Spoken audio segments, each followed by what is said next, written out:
Oke, ketemu lagi sama gue Rizal di Let On Techno.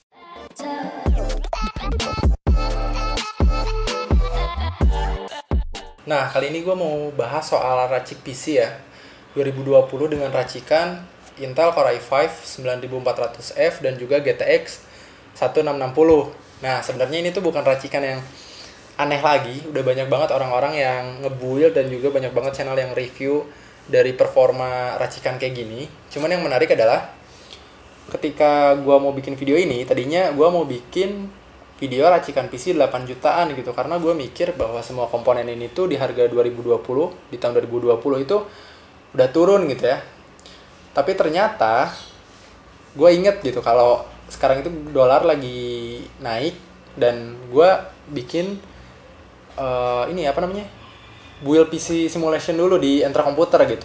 Dan ternyata cukup mengagetkan juga bahwa semua komponen ini tuh sekarang harganya udah naik gitu. Jadi racikan kayak gini tuh udah naik, dan menurut gue lumayan cukup tinggi juga ya naiknya gitu. Nah, sedangkan gue dulu ini dapat harga di 9,6 juta gitu, 9.600.000. Dan waktu itu gue bisa dibilang hoki ya, karena waktu itu store lain ngejual sekitar 10 sampai 11 jutaan gitu. Nah, jadi waktu itu ceritanya gue punya budget 10.500.000 gitu kan. Gue lihat dulu toko-toko online buat racikan kayak gini tuh berapa harganya, dan rata-rata ya gitu mereka jual di harga 10 sampai 11 jutaan. Nah, ceritanya dulu waktu sebelum gue build PC, gue harus jual laptop dulu kan. Nah, gue jual di BEC waktu itu, di Bandung Electronic Center.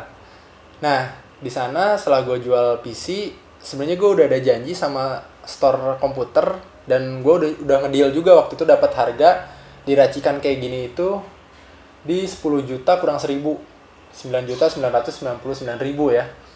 Nah, cuman waktu gue udah jual laptop itu, gue iseng lah buat keliling di BEC. Meskipun gue nggak banyak berharap ya, karena banyak orang bilang kalau misalnya lo build PC di sana itu harganya lebih tinggi dibanding store lain.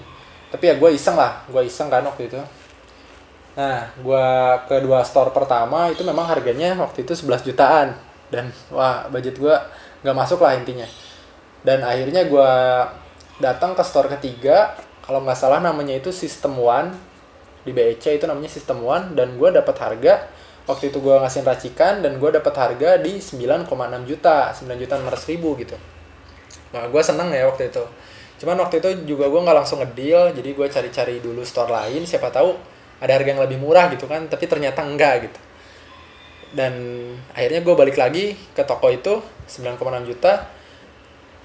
Dan waktu itu gue nggak tahu waktu itu partnya apa aja yang dikasih, maksudnya dari brand apa gitu, gue nggak tahu. Gue cuma ngasih racikan kalau gue pengen 9400F, terus GTX 1660, dan waktu itu gue pengen RAM 8GB dan udah SSD juga gitu.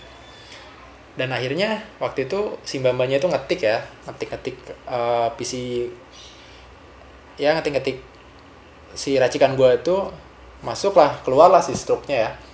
Dan akhirnya gue dapet brand-brand yang bisa dibilang cukup ternama lah di Indonesia ya, cukup ternama. Dan gue seneng banget waktu itu, gue dapet harga 9.600.000 tapi dapet komponen-komponen yang bisa dibilang lebih bagus dibanding toko-toko online yang 10 jutaan itu lebih bagus ya. Karena pertama gue dari motherboard gue dapet MSI, terus juga dari VGA gue dapet MSI juga, terus dari PSU gue dapet Cooler Master ya, dan dari RAM gue dapet Crosshair gitu. Dan semuanya menurut gue ini adalah brand-brand yang cukup ternama dan ya bisa dipercaya lah ya. Nah, buat komponennya sendiri, gue pertama dari prosesor itu udah tadi gue jelasin ya. Gue pakai Core i5 9400F, dan menurut gue sih performanya ya buat tahun 2020 itu menurut gue masih sangat oke.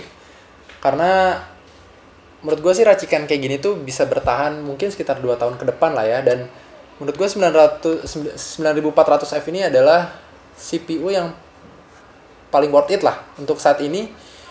Dan juga saingan-saingannya, terserah lu mau pakai Intel, mau pakai AMD, itu terserah ya.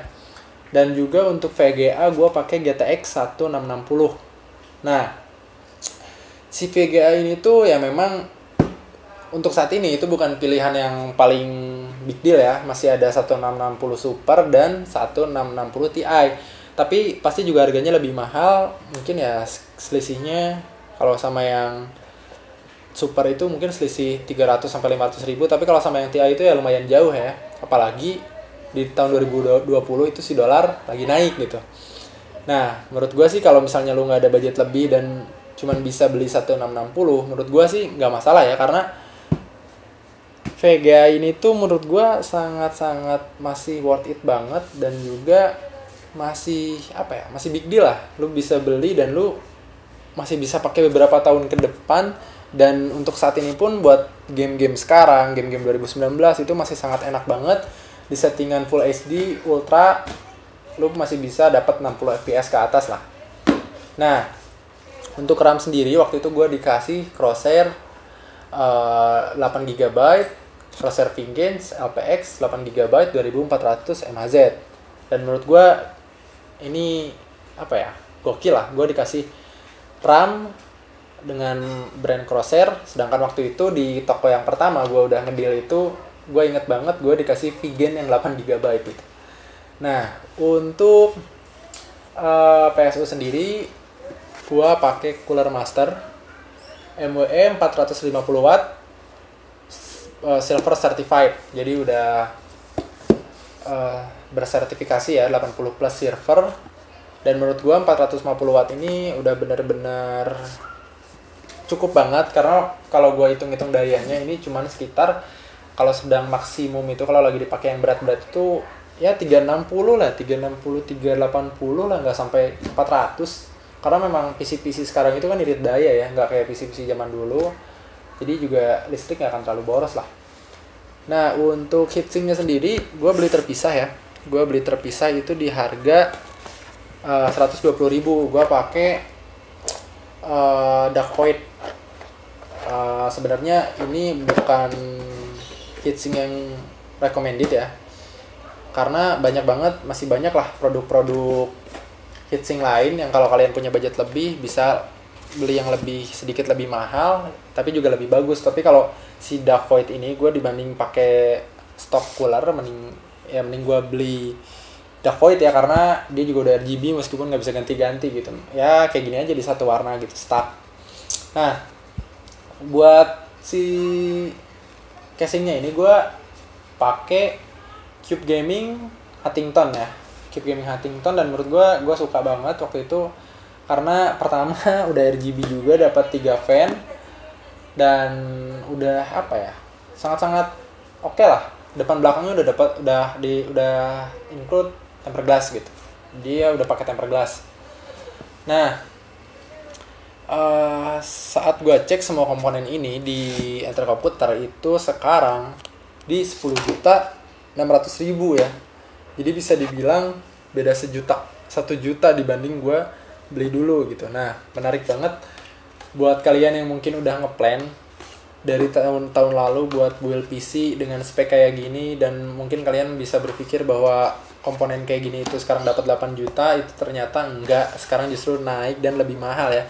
Tapi mungkin semoga aja itu hanya karena perbedaan toko ya. Jadi mungkin di Enter Computer lebih mahal, di toko gue beli itu lebih murah juga, gue nggak tahu. Tapi ya di Enter Computer kan bisa dibilang salah satu store PC yang paling besar ya, pasti dia juga harganya bersaing lah. Mungkin kalau misalnya memang harganya lebih mahal itu selisihnya pasti juga nggak akan terlalu banyak, mungkin cuma selisih sekitar 200-300 ribu gitu. Tapi memang kayaknya ini pure ada kenaikan gitu karena pengaruh dolar juga sih. Jadi gue bisa bilang sih ya, buat kalian yang memang udah ngeplan build PC dengan racikan kayak gini, Core i5 9400F dan juga GTX 1660 ya, dan kalian udah ngeplan dari jauh-jauh hari, ya gue kasih info aja gitu, kalau sekarang harganya itu lebih mahal gitu. Nah, mungkin juga kalian bisa build lebih murah, mungkin kalian bisa dapat 10 juta pas atau bahkan 9 juta ya. Kalau misalnya kalian pakai brand-brand yang bisa dibilang lebih murah lah, tapi nggak murahan ya. Misalnya si VGA ini kalian bisa ganti dari MSI ke Zotac 1660, dan menurut gue sih Zotac cukup bagus ya, lumayan bagus lah. Nah, untuk misalnya si RAM-nya ini kalian bisa ganti juga sama yang lebih murah, dan banyak banget produk yang lebih murah ya daripada Crosshair. Terus juga apa ya? Oh iya, ini nih si PSU. Kalian juga bisa ganti banyak banget produk-produk PSU yang murah. Yang menurut gue sih 80 plus bronze aja itu udah cukup ya. Dan banyak banget produk yang lebih murah dan mungkin itu bisa ngehemat budget kalian gitu. Oh ya, buat storage-nya sendiri gue pakai HDD 1 TB dan juga SSD 120 GB. Dan menurut gue sih ya kalau misalnya kalian budgetnya bener-bener mepet, terus juga kalian bisa ngurangin storage-nya dari 1 TB ke 500 GB ya. Terus juga apa lagi ya? Oh iya, mungkin juga casing. Casing ini gue beli seharga 550.000 dan gue juga cek tadi di Antar Komputer masih sama harganya 550.000. Mungkin juga kalian bisa turunin dari casingnya sendiri, nurunin budget. Sekarang banyak banget casing yang 300 sampai 350.000. Dari Cube Gaming juga banyak yang memang menurut gue udah oke lah, udah bagus lah ya. Dan untuk spesifikasi kayak gini, gimana sih performanya gitu. Nah sebenarnya kalau dari performa sendiri gue nggak akan ngetes di benchmark game atau misalnya aplikasi benchmark ya, karena banyak banget sekarang yang udah nge-review dari spek kayak gini, spek yang mirip banget kayak gini, dan kalian juga udah bisa lihat lah di channel lain kayak gimana speknya gitu. Dan gue ini mau jelasin aja experience gue saat make ya. Pertama sih kalau gue bisa bilang kebutuhan gue sih di editing ya, dan untuk kebutuhan gue di editing gue rasa cukup untuk saat ini gitu. Nggak tahu mungkin untuk 2 tahun ke depan itu mungkin udah beda lagi ya. Aplikasi editing mungkin juga udah lebih berat lagi. Tapi untuk saat ini itu masih oke banget, masih worth it banget. Ya masih oke lah.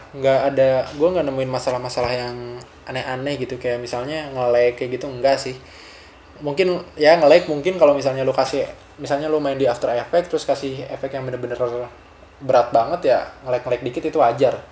Terus juga kalau untuk performa gamingnya ya gue udah nggak mau ngomongin sih gitu. Performa gaming dari racikan kayak gini tuh bisa dibilang oke lah. Dari tahun 2019 ya, game-game 2019 yang gue rasain, yang gue main itu game-game AAA-nya itu udah bener-bener oke banget.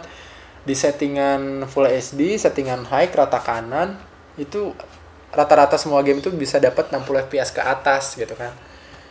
Dan ya menurut gue sih ini masih oke banget.